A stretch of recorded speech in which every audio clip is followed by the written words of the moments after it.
last week or weeks prior. So anyway, we've been doing a series on, actually, why don't we ask you, what have I been doing a series on? Giants, awesome. And what about giants? How to defeat your giants. Excellent. Now, how many of you know I'm giving you a step each week, one thing each week that you can do to defeat your giant. Now, how many steps have we covered so far? 3. Who can tell me one of the 3 steps? Get in the fight. Get in the fight. Absolutely. Get in the fight. Another one was purpose. We talked about purpose last week. You remember the second one. So, get in the fight was week 1. Purpose was week 3. Week 2 was what? Stop listening to the voice of your giant. That's fantastic. You guys are great. I'm excited that you guys have listened to me. So, I might be able to write my parenting book yet. So, how to get kids and people to listen. So, anyway, I'll do a quick review and I'll touch on a couple more things about these points, and we'll get into step number 4 today. Next week will be our last week in this series. It'll be number 5. We'll talk about taking the head off of your giant and what that looks like and how to do that. And so, step 1, we talked about get in the fight. And we said that everybody in the nation of Israel, when they were confronted with Goliath, nobody wanted to fight him. They were all scared. Nobody would move off of the sidelines and into the front lines. And we said, point number 1, everybody has giants in their life. And from different times and in different ways. And we talked about the different kinds of giants. You can have an emotional giant. You can have a relational giant. A financial giant. Health giant. Mental giant. All kind of different types of giants. But we said that every giant falls. Every one of them falls. And so we talked about how if you're going to defeat your giant, then step 1 is you need to make the decision to confront your giant. It's hard, it's uncomfortable, sometimes you feel very inadequate in doing that, but step number 1 in defeating your giant is to actually engage the giant. Step number 2, stop listening to the voice of your giant. And last we again looked at David and Goliath.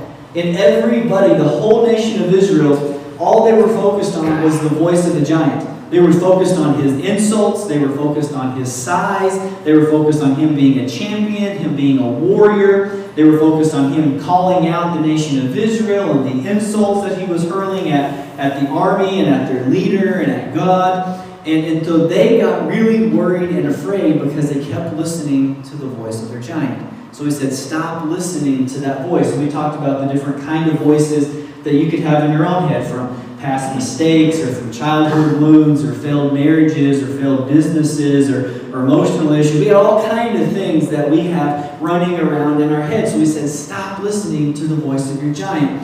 And then last week we talked about purpose. And initially we're like, what's the big deal about purpose? But purpose is that thing that people really connect with. We talked about the purpose-driven life, and where that book sold it was printed in 2002, and by 2020 it had sold 85 million copies and been translated into 85 different languages. There's something about the message of purpose that people connect with. And we talked about how giant killers aren't born, they're made. Giant killers aren't born. Being a giant killer isn't necessarily a spiritual gift. It isn't something that God's like, I'm going to make you a giant killer. I'm going to make this other person, something else. No, giant killers are made, not born. And they're made on purpose. You don't just wake up one day and accidentally you're like, oh, wow, I'm a giant killer. I didn't realize this was happening in my life. No, it's made on purpose. And we talked about last week that they're made in the mundane. They're made in the boring times of life. They're made when you're bored out of your mind in your job, or you're bored out of your mind in a particular season, or you're like, man, I don't know why I'm even going to practice this instrument. I don't know why I'm going to develop this skill. Nobody's going to see me. Nobody's going to ever acknowledge me. This isn't going to take me anywhere.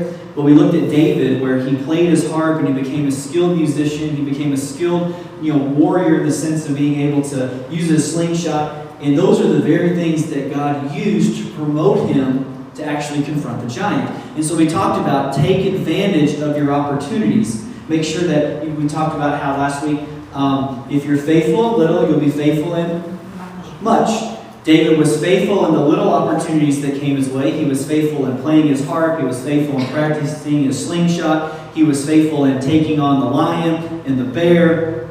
And when he was given the opportunity to confront the giant, and get the riches from the king and get the king's daughter and to live tax-free, he took advantage of it, didn't he? Can you blame him? That's a pretty good deal. I think so. So anyway, we talked about purpose last week. So this week we're going to continue on and we're going to talk about this. Step number 4 is this. Use the weapons God has given you. Use the weapons God has given you. Now initially, when you're confronting a giant, a lot of times the natural idea is I'm overwhelmed, I'm defeated, I feel like I can't handle this, I'm over my head, I don't know what to do, I'm lost. We have all these feelings of just confusion and sometimes panic. Well, let's back the train up just a little bit. Let's begin to set a foundation for what does God really have to say about you and using your weapons to confront your giants. So we're going to get to the story of David and Goliath in just a minute. But before we get there, turn to 2 Peter chapter 1 in verse 3. So we're going to kind of set the stage using this verse and a couple others. 2 Peter chapter 1 verse 3, it says this. His divine power has granted to us all things that pertain to life and godliness. Now, I like the way the Passion Translation words it. It says, everything we could ever need for life and godliness has already been deposited in us by His divine power. For all this was lavished upon us through the rich experience of knowing Him who has called us by name and invited us to come to Him through a glorious manifestation of His goodness. So let's go back to 2 Peter, the first translation we read. And it says, His divine power. So whose divine power? God's divine power has given us what? Everything we need for 2 things. For what? For life and godliness. So the power of God has already, meaning past, present, tense. Which one? He's past. He's already given you everything that you need for life and godliness. So everything in life that God has called you to, whether He called you to become something, do something, transform something, lead something, mentor something, create something, He's already given you everything that you need in order to do that. And He's also given you everything that you need in order to do life the way He's called you to and do it in a godly way. How many of you are excited about that? I mean, I get it. It's a little frustrating too because you sit there and I know, like for me, when I'm thinking through this, I'm thinking of all the people that are difficult in my life, right? And I'm like, God, I don't think You've given me the tools I need to deal with them. Because the only tool that comes to my mind is a rope. Or, laying some hands on them or something else, you know what I mean? And so, but God says, no, I've given you everything that you need for life and to do it in a godly way. So everything that you need to confront the giant, you already have.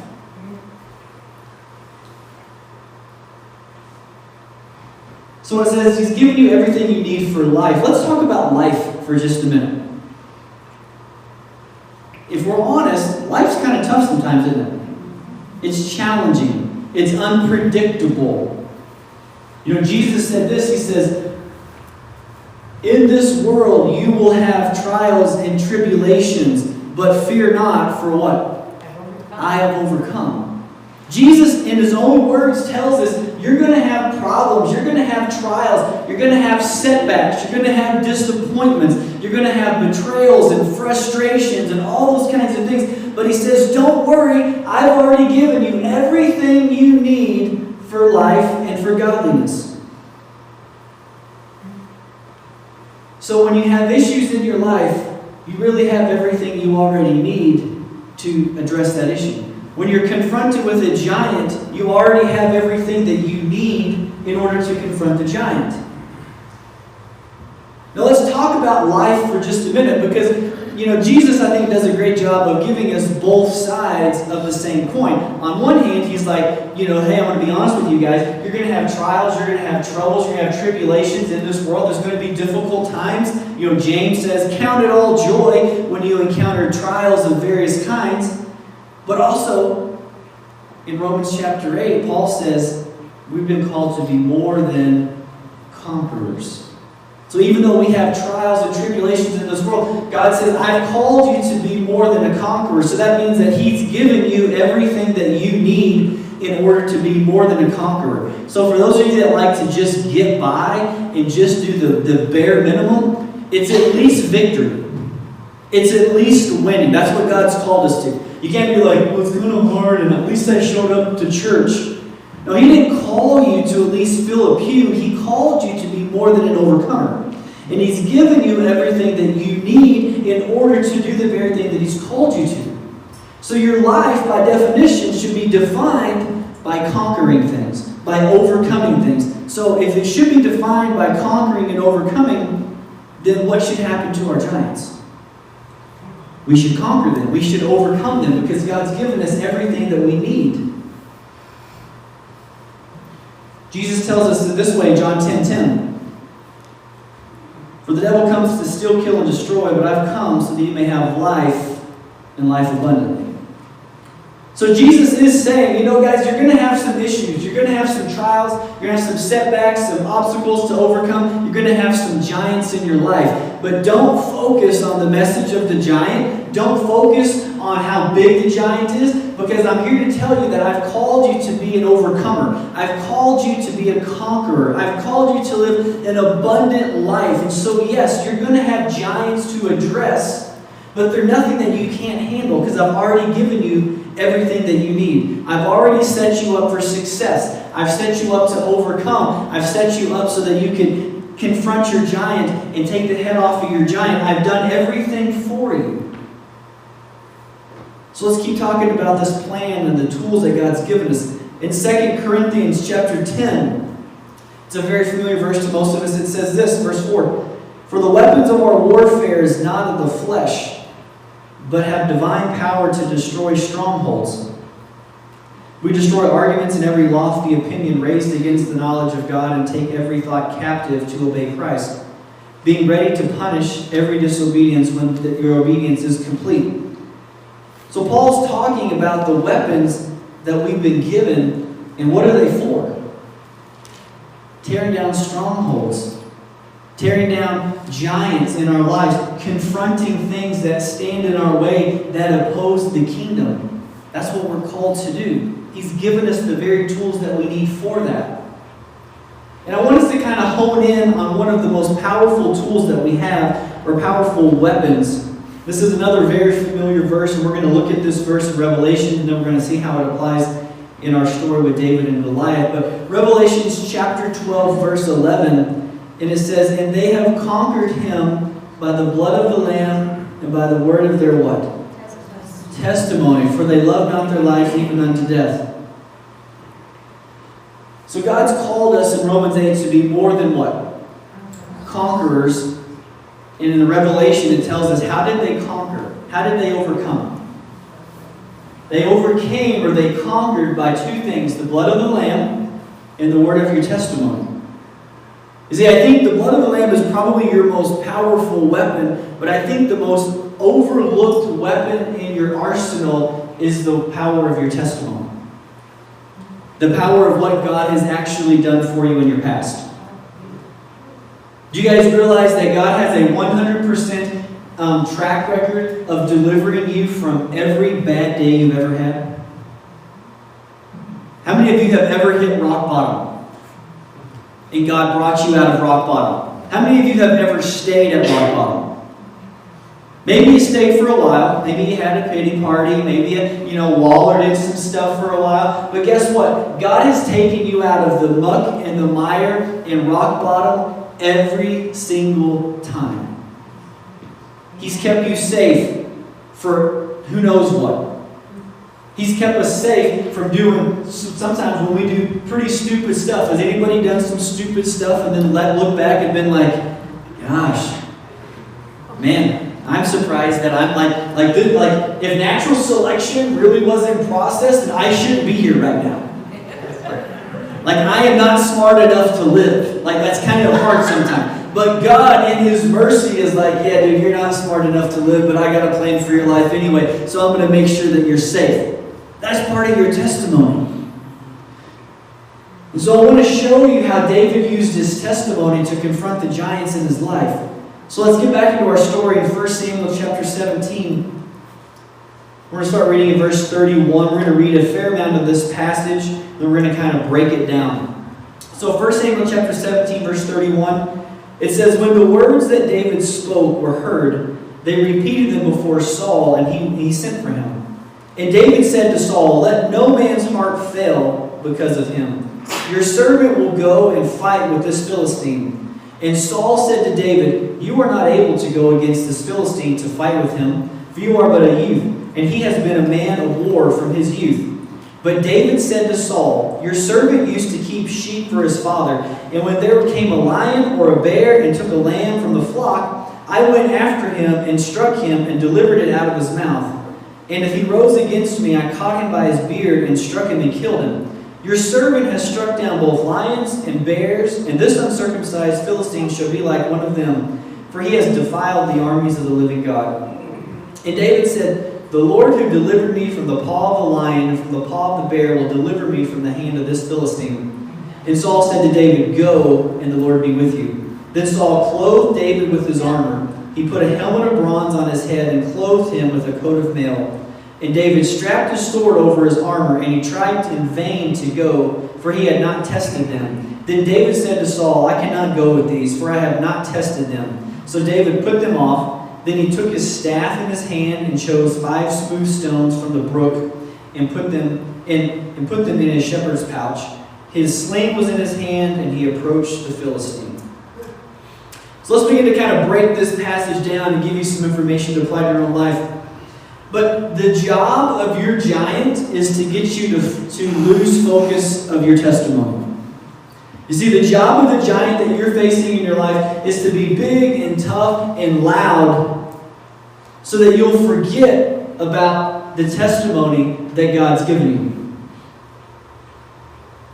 You see, it's kind of hard to live the abundant life that God's always called us to when we're constantly living in the shadow of our giants. Now, giants are part of life, but if you never make the commitment to confront the giant, then you'll always live in the shadow of your giant. And so God's calling us to remember His faithfulness and His testimony when we're facing the giants. Think about the nation of Israel. So they're confronted with the giant. For 40 days, 2 times a day, they've heard Goliath, this mountain of a man that's huge, and he's coming out twice a day. He's hurling insults. He's hurling, just derogatory things. He's insulting the armies of God. He's defiling the God of Israel. He's just a mean dude. And all of the nations of Israel, all the army, all the soldiers there are afraid. That's what the Bible tells us. You see, they forgot about the testimony that they had with God. You see, they forgot that God was faithful to their nation for 470 years while they were slaves in Israel or in Egypt. They forgot that God said, "I'm going to make you my chosen nation. I'm going to pour blessings upon you so every other nation in the earth will know that I am the true God. I'm going to use you to evangelize the rest of the world." See, they forgot that. They forgot that God sent 10 plagues to deliver them from from Egypt. They forgot that they were stuck between the Pharaoh's army and the Red Sea, and God split the Red Sea and they walked through on dry ground. They forgot the fact that they were fed for 40 years in the wilderness by manna and quail. They forgot their sandals never wore out. Their clothes never had to be replaced in that 40 years. They forgot the fact that the Jordan was backed up all the way to the city of Adam at flood stage, and they walked right through on dry ground. They forgot the fact that they circled Jericho, and for 7 days they obeyed, and the walls came tumbling down, and God provided again and again and again and again. And the only thing that those poor soldiers could think about was the message of their giant. You see, that's what happens when you listen to the voice of your giant. They were listening to the wrong voice. Let's look at verse 33. Verse 33 says, "And Saul said to David, 'You are not able to go against the Philistine to fight with him, for you are but a youth, and he has been a man of war from his youth.'" Let's be real honest for just a minute. there's going to be giants in your life. You're going to have to confront two things when you confront giants. You're going to have to confront the giant for one. But the unfortunate part is more times than not, you're going to have a Saul in your life that you're going to have to deal with as well. You see, you're going to have somebody in your life that doesn't understand who you are. You're going to have a Saul in your life that says, you can't do this. You're too young. You're too old. You're too inexperienced. You see, Saul actually makes a pretty decent logical argument, doesn't he? He's going, David, come on. You've got zero military experience. You are a young boy. You're in the entry level of teenage years. You're a young teenage boy, middle teenage boy, something like this. This man, Goliath, is not just a warrior. He's a champion. He's been doing this for years and years. You don't have the experience he does. You don't have the size. You don't have the speed, the math. You don't have the same weapons. You have a slingshot and a stick. He's got a spear and a sword and who knows what else. This is not a fair fight, David. You see, there's going to be people in your life that don't understand where you've come from. They don't understand the battles that you've had to take to get to the places that you are today. You see, there's people here today that have had to fight hard from childhood issues or from setbacks in life, and the average person doesn't know the battles you've had to endure to become the person you are today. You see, don't let Saul talk you out of your position of confronting your giant. Because Sauls will talk you out of the battle that you were born for. You see, they won't understand where you've come from. So not only are you going to have to confront the giant, you might just have to confront Saul. And it's not necessarily a bad thing because, let's be honest, Saul was trying to keep him safe, wasn't he? Saul was trying to do what he thought was the right thing for David. David, I can't send you out there. I've got other warriors that are better qualified, that are faster, stronger, quicker, whatever. I can't send a shepherd boy out there. That's kind of embarrassing, right? Like, dude, this is just not your time. You need to grow up a little bit more. But you see, David, he was in tune with the weapons that God had given him. He was in tune with his testimony. So let's look at David's response in verse 34. And David said to Saul, your servant used to keep sheep for his father. And when there came a lion or a bear and took a sheep from the flock, I went after him and struck him and delivered it out of his mouth. And if he arose against me, I caught him by his beard and struck him and killed him. Your servant has struck down both lions and bears, and this uncircumcised Philistine has struck down, shall be like one of them, for he has defied the armies of the living God. Did you see that David didn't listen at all to the reasons that Saul had? He said, you can't talk me out of this, Saul. I know who I am. I know where I've come from. I know what God's done in my life. Saul, you don't know all my story. Saul, you don't know where I've been. Let me fill in some of the blanks for you. Because, yeah, I get it. You see me as a shepherd. You see me as unexperienced. You see me as young and weak and maybe vulnerable in some areas. But let me tell you some experiences I've had, Saul. Because I've been a shepherd, and there's been a time, or a couple of times, when a lion has come and snatched one of the lambs from my flock. And I didn't just take that sitting down. I'm going to pause here for a second and say that if I was David, I'm not going after that lion. Not over a lamb. Like, I might go after it if one of my kids is in his mouth. But other than that, no, you can have it. I'm not even mess with you. But I don't know if he's bored, I have no idea, but he's like, I think I'm going to go after this lion. So he goes after the lion, and it says that he struck him, and the way the Bible actually reads, it kind of sounds like he struck the lion, either he wounded him or knocked him out. He says, when I was getting the lamb out of the mouth of the lion attacked me. It came after me. And so now you have David in close quarters combat with a lion. Like, to me, that qualifies. If you can do close quarter combat with a lion, you can go fight the giant. I got no issue with that. And if you can do that twice with a bear and a lion and come and live to tell about it, hey, it's game on in my book. So David's like, you don't understand, Saul. You see, I've seen God show up on my behalf a number of times. And if he's going to show up on my behalf in regards to a little lamb, I'm pretty sure he's going to show up on my behalf when I'm dealing with the giant who is defying the God that we serve.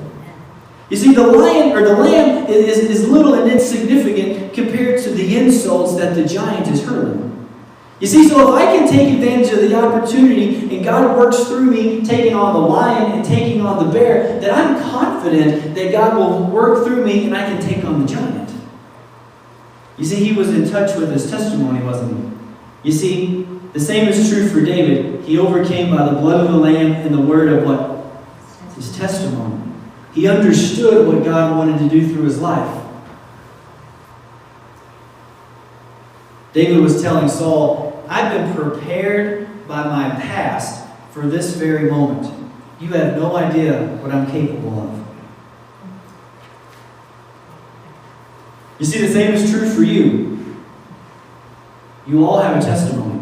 And I'm not talking just about your salvation experience, which, yes, that is part of your testimony. But you all have testimonies where God has brought you through something, where he's delivered you from something, he's kept you safe, he's answered your prayers, he's showed up strong on your behalf. And I bet if you take just a few minutes, you can think through a number of things that God has done in your life that showed himself strong on your behalf.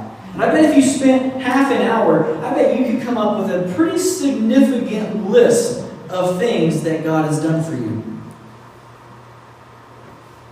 You see, so don't let people or your giants cause you to forget the power of your testimony. So the next part is this. How you see your giant is critical. How you see your giant is extremely critical. So let's keep looking at our verse. In verse 36 and 37, it says this. Your servant has struck down both lions and bears, and this uncircumcised Philistine shall be like one of them, for he has defiled the armies of the living God. And David said, the Lord who delivered me from the paw of the lion and from the paw of the bear will deliver me from the hand of this Philistine.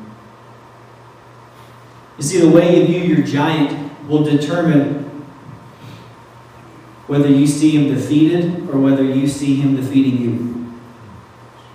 How you view your giant is super important.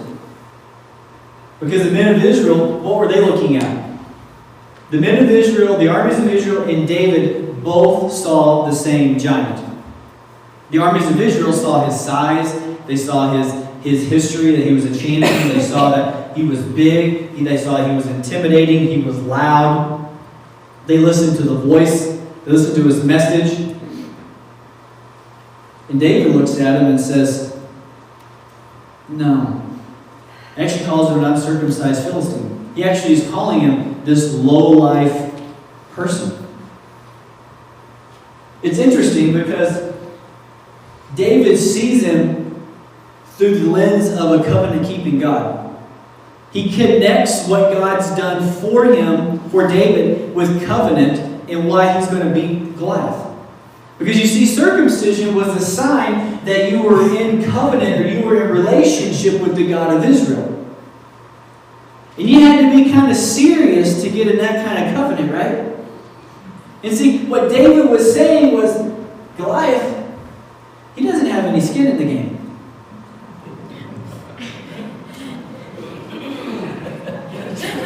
There you go. You got it. Okay. You see, he doesn't understand who I am.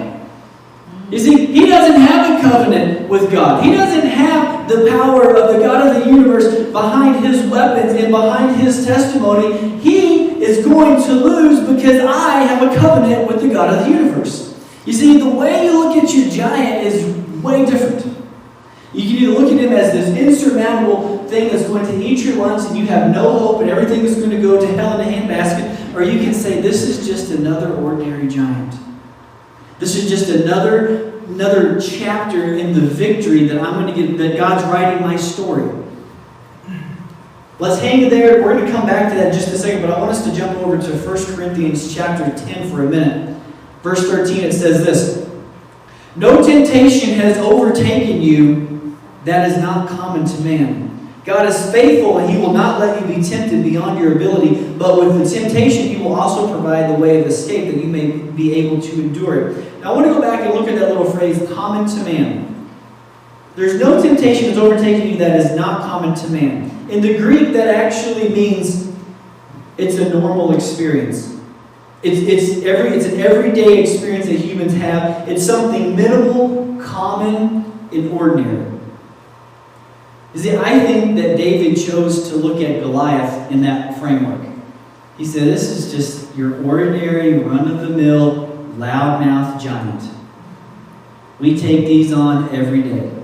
It's no big deal. You see, it's interesting because how many stones did David pick up? 5. Do you think that he took 5 stones because he wasn't sure he was going to hit him the first time?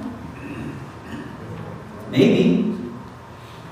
But the Bible actually tells us that there was 4 more giants in the area. You see, I think it's quite possible that David confronted this giant and had the expectation and the attitude, I've got 1 stone for you, Goliath, but I've got 4 more for your brothers. You see, I know that God's not going to let me miss because I know the covenant-keeping God that I have. I know the reputation that He's shown up strong on my behalf time and time and time again. And so I'm confident in approaching you with 1 stone and 1 sling because I know God can guide the 1 stone where it needs to go. And when I get done with you, I've got 4 more that I'm going to go take on your brothers with.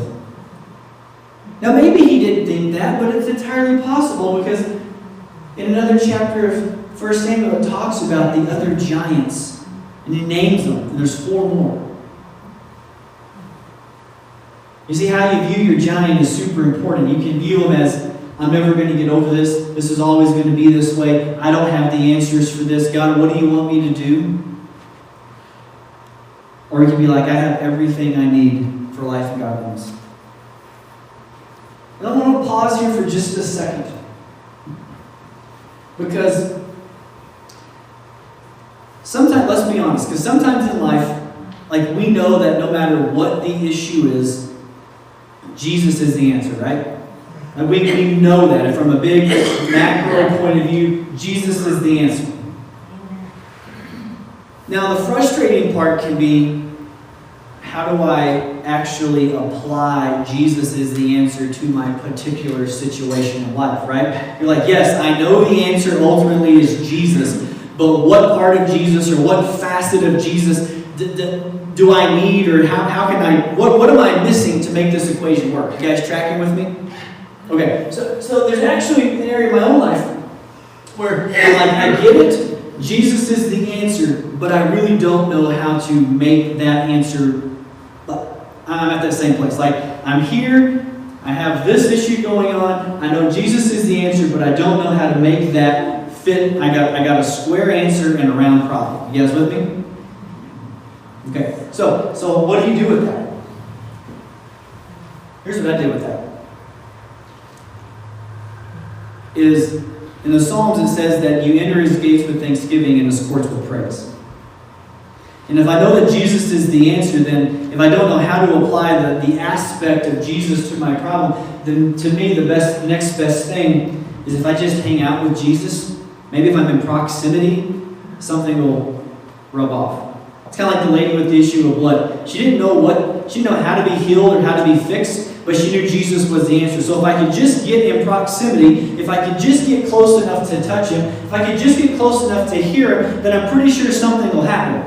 So Psalm says, I enter His gates with thanksgiving and His courts with praise.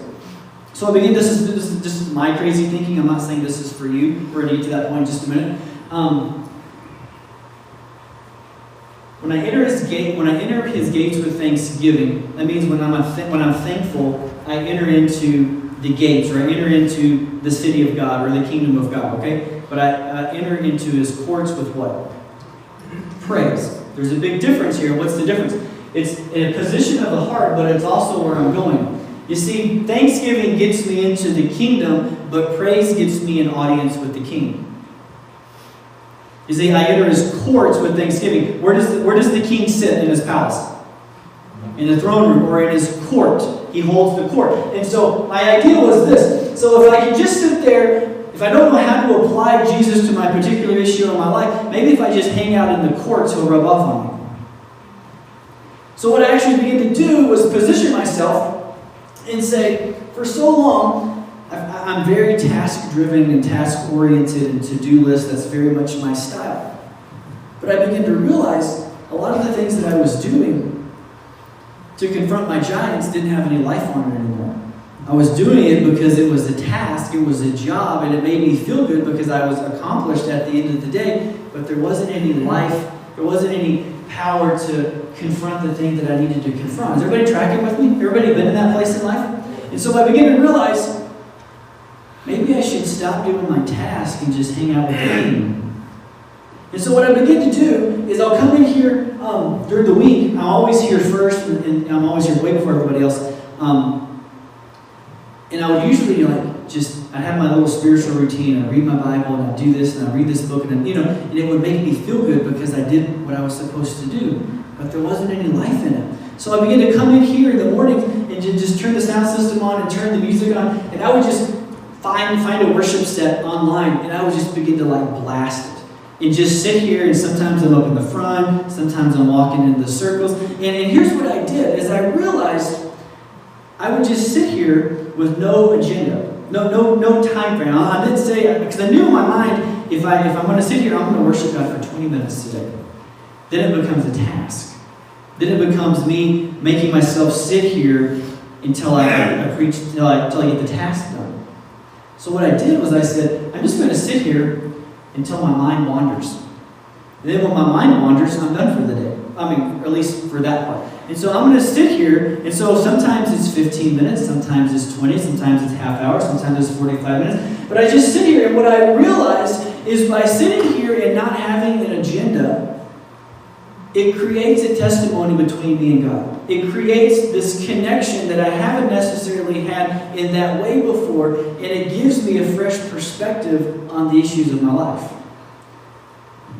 You guys are looking at me like I'm crazy. Am I good? So here's what I want you to understand is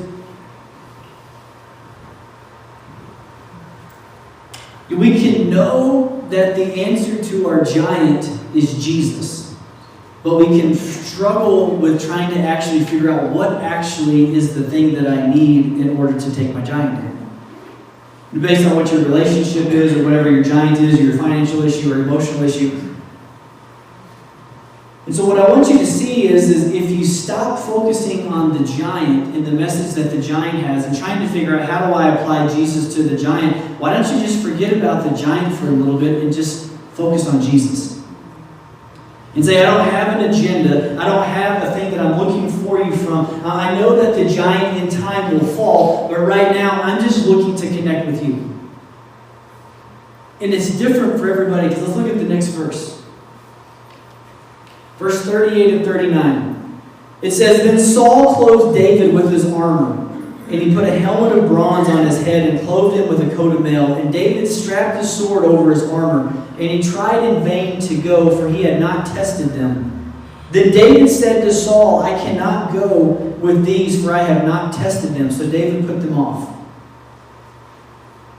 Let's think about this for just a minute. David's a young boy, middle of adolescence, teenage years, and Saul is a grown man. And when Saul was anointed king, the Bible tells us that he was head and shoulders above everybody else. That means he's tall. He's a big guy. And so this armor was actually made for him. And so Saul says, here, take my armor, take my breastplate, take my sword and my shield and my helmet. And David puts all this clunky stuff on, and it doesn't fit. And David says, hey, thanks but no thanks. I appreciate what you're doing. I appreciate you trying to keep me safe. But you know what? I'm going to have to go ahead and fight this battle with the weapons that I'm comfortable with. I'm going to have to fight this battle with the things that I know that I can use. You see, I don't have a history and I don't have a testimony with your helmet and your sword and your breastplate and all of the stuff that you have. I have a testimony with a staff and a slingshot and a harp. That's what I have a testimony with. And so what I want you to understand is that sometimes when you're ready to confront your giant, you're going to have a Saul that will tell you a particular way to do something. Just be kind and say, thank you, but that may not be for you. You see, just because it worked for somebody doesn't mean it'll necessarily work for you. Now, I'm not saying that you don't listen to people, that you don't take their advice, because let's be honest, sometimes God speaks through donkeys, right? He did it in the Old Testament, He still does it today. So sometimes the very thing that we need comes from the person that we don't want to hear it from. That is a possibility. But sometimes there's people that don't understand your story. They don't understand what God's called you to do. And they're going to want to put their weapons on you. And that's a horrible way to confront your giant. You see it all the time in churches. And thankfully, we were blessed and don't have really this issue. But so many times, you'll have a new pastor come into a church. And the people will say, I'm so excited, I want to see the church grow, I want to see new people come. But when the pastor actually begins to do something that would actually position the church to connect with young people or young families, then the old folks get upset. Not the old folks, like not old like age, but the people that have been there for a long time. Be quiet, Dewey. You're going to get me in trouble. I can do that on my own. You see, what happens many times is that you have a generation in church that is more in love with the past than they are in love with the future. And they can't see how they they need to make a shift to actually approach to a different generation or connect. And so the same thing happens many times when you confront your giants, is you'll have a Saul in your life saying, you don't need to do that. All you need to do is sit and pray in tongues until God answers your prayer. Maybe that works for them. But maybe that isn't the weapon that you have. Well, you just need to fast and pray. If you just fast and pray, then God will. That's what we used to do back in the day when we needed to see the glory fall. We needed to see an outpouring of God's Spirit. We just fasted and prayed. Maybe that's what God's called you to. But maybe He's called you to sit and worship. Maybe He's called you to put some movement to your body. Maybe He's called you to spend some time in prayer or to do that thing or reach out or write that letter or get some counseling or say I'm sorry or try to rectify a relationship. Maybe there's something else that God's called you to do. That's because He's gifted you with everything that you need for life and godliness. He hasn't gifted you for everything that your neighbor needs for life and godliness. You see, you and your neighbor may not have the same calling. May not have the same giants, may not have the same life experiences. So be thankful and respectful for when people give you their weapons or their suggestions, but realize you got to stick with what you know. You got to stick with what God's done in your life. You have to stick with the testimony that God's written for you. In verse 40, we'll finish it up. Verse 40 says this. So David put them off. Then he took his staff in his hand and chose 5 smooth stones from the brook and put them in the shepherd's pouch. His sling was in his hand, and he approached the Philistine.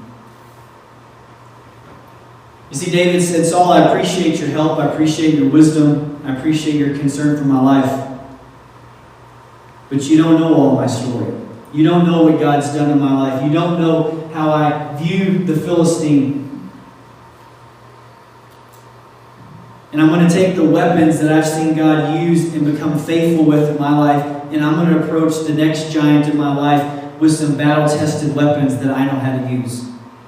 And that's what you have to do when you begin to approach your giant of saying, I've got to use my weapons. I've got to use the thing that God's given me, because it may not be the same thing He's given somebody else, but your giant isn't the same giant that somebody else is fighting. So step 4, if you're going to confront your giant and defeat your giant, is you have to be willing to use the weapons that God has given you. And one of the biggest weapons that you have is the word of your testimony. So they overcame by the blood of the Lamb and the word of their testimony. You see, your testimony is unique to you. Nobody else can argue with that story. Nobody else can say, no, God didn't really do that. No, God really did do that. He did it in my life. I saw it for myself. I can tell you this is how it happened. You see, you can't say that for anybody else, but you can say that for you. You see, the giant in your life would love for you to sit there and forget the faithfulness of God and forget what He's done in your life and get you to focus on the message of the giant. But if you're going to defeat your giant, you have to focus on the message that what God has done through your life in the past. So as we close, I just want to challenge you guys this week to just write down, go down memory lane for a while and think about some of the testimony. Think about some of the ways that God's provided for you. He's kept you safe. He's answered your prayers. He's delivered you from certain things. He's provided financially for you in supernatural ways. And begin to write them down. There was a season in my life when I would journal all the crazy things that God did. Because when I was facing a giant, I'd go back and remind myself what He had done in the past. And so I want to challenge you guys to do that. The next thing I want you to do is if you're facing a giant and you just don't know what to do, I want you to, A, remind yourself of your testimony, but B, maybe put it in neutral for a little bit and say, God, I'm not looking for an answer. I'm just looking for a connection with you. I know the giant will fall in time. I know that I feel pressed and I feel like he's breathing down my neck. But I'm going to just focus on you, because when I focus on you, the answer will come into focus. And so sometimes we can get so battle-weary from fighting all the time that we forget to actually connect with God. So I want to challenge you this week. Reflect on your testimony and do a heart connection of, am I just tired from the battle, and do I need some time to just connect with God with no agenda? Let's pray. Father, I thank you for the day. God, I thank you that you're teaching us to defeat our giants. God, I thank you that you're for us and not against us, that you're faithful, that every one of us has a testimony. And God, I just ask that you would continue to write the next chapter of the story that you've called our life. God, whatever the people are facing, the giants in their life, whether it's a relational giant or a financial giant, a health giant, God, we just declare that you've given them everything that they need to take their giant down. That you've been faithful to them at every turn, at every fork in the road, at every disaster they faced, you've been faithful. At every rock bottom moment of every bad day, every punch to the gut, you've been there. And Father, let us get our ears and our mind off of the message of the giant. Let's remind ourselves of our testimony and your faithfulness in our life. In your name we pray. Amen.